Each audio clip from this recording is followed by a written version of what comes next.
리버풀의 모하메드 살라가 손흥민보다 더 나은 선수인가?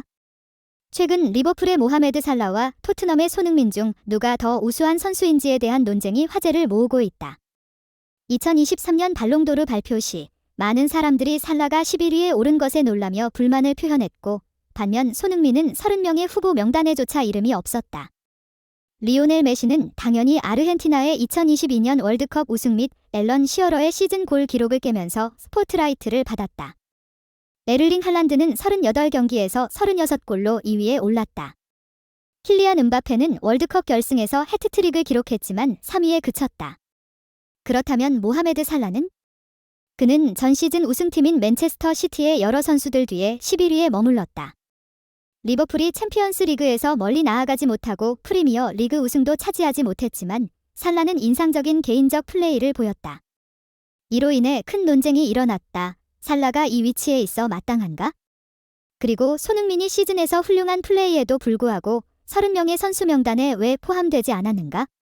살라를 지지하는 측은 그의 뛰어난 플레이로 이 인정을 받아 마땅하다고 주장한다.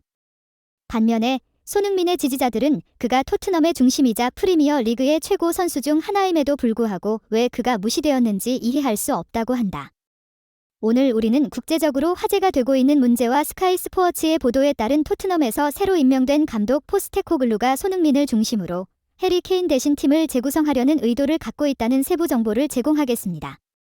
최근 발표된 발롱도르 순위에 대한 대부분의 팬들의 반응은 비슷했지만 모하메드 살라는 예외였습니다. 메시, 레반도프스키, 음바페는 각각 1, 2, 3위를 차지하며 그들이 지난 시즌과 월드컵에서 보여준 활약이 인간의 한계를 넘었다는 평가를 받았습니다.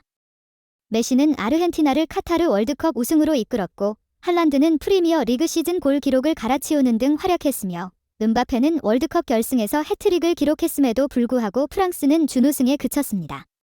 한편 토트넘의 손흥민이 전설을 넘어섰다는 의견도 있으며, 그 결과 많은 이들이 그를 올해 발롱도르 후보 30명 명단에 포함될 것이라 예상했습니다.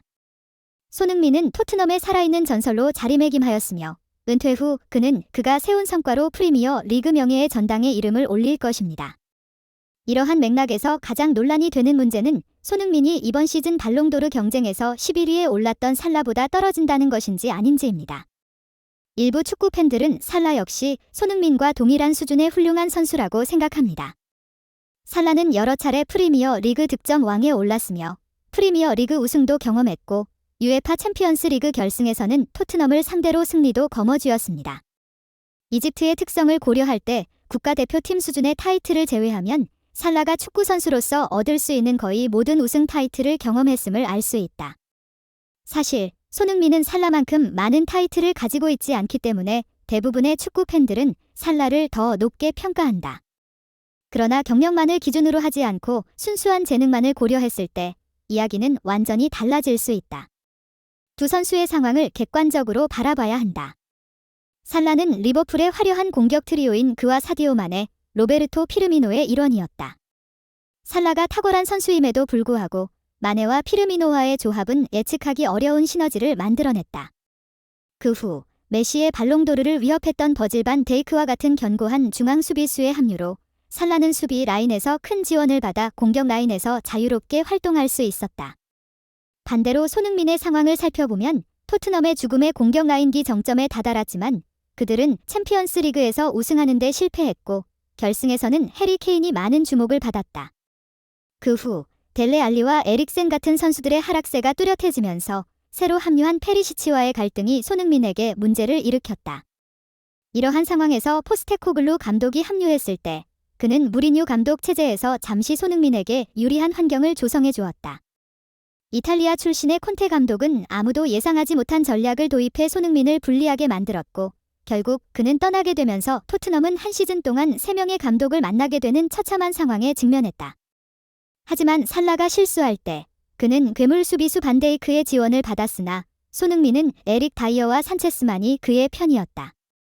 강조하자면 손흥민의 뒤에는 에릭 다이어가 있었다. 그러므로 손흥민은 공격 라인에서 최선을 다해야 했다. 심지어 그는 페리시치와 중복된 움직임을 계속해서 겪어야 했고 이로 인해 토트넘은 효과적으로 공격할 수 없었다. 그는 팀 내에서 지속적으로 젊은 남자의 역할을 해왔다.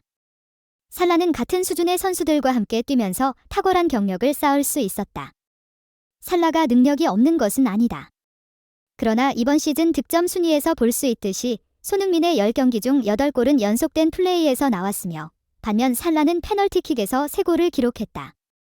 물론 페널티킥도 하나의 기술이라면 더 이상 논의할 것이 없다. 그러나 주목할 점은 살라가 이번 시즌 팀 동료로부터 3번의 페널티킥을 부여받았다는 것이며 손흥민은 현재 상당히 형편없는 상황에서 플레이하고 있는 해리 케인을 도와주기 위해 센터 포워드 위치로 변경되었다. 15에서 16 시즌에 손흥민이 바이어 레버쿠젠에서 프리미어리그로 이적할 것이라는 소문이 퍼질 때 리버풀이 접근하여 실제로 관심을 보이며 시범 경기를 진행했다. 그러나 손은 주전으로의 확정된 자리를 보장받는 토트넘에 합류하기로 결정했다. 지금은 중요하지 않을 수 있지만 손흥민의 이적 결정이 다른 방향으로 향했다면 프리미어리그와 챔피언스리그의 타이틀을 손에 쥔 사람은 살라가 아닌 손흥민이었을 것이다. 이것은 많은 축구 팬들이 동의하는 분석이다. 최근 영국의 스카이 스포츠는 포스테코글루 감독이 해리 케인보다 손흥민을 더 선호한다고 보도했다. 스카이 스포츠의 기사에 따르면 포스테코글루 감독은 자신의 전략의 중심에 손흥민을 놓았다. 이후 분석들은 토트넘이 포스테코글루 감독 취임 후 해리 케인을 판매하기로 결정한 이유를 이해하게 해주었다.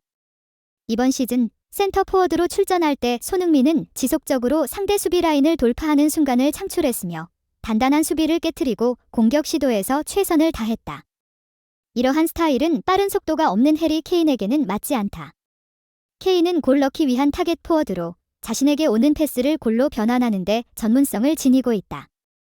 그러나 포스테코글루 감독은 자신의 팀이 높은 수비 라인을 유지하는 것을 선호하며 이 전술에서는 손흥민과 같은 스트라이커가 상대 수비 라인을 압박하는 것이 매우 중요하다. 상대 수비 라인이 밀려나면 수비와 미드필더 사이의 거리가 확장되며 제임스 매디슨이 손흥민이 만들어낸 공간을 채울 것이다.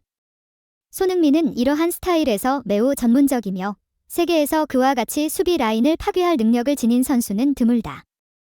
심지어 해리 케인의 이적 소문이 뜨겁게 전해질 때마다 기자들이 이 문제에 대해 질문할 때마다 포스테코글루 감독은 항상 그가 대비책을 갖고 있으며 해리 케인이 실제로 다른 팀으로 이동할 때만 걱정하면 된다고 강조했다.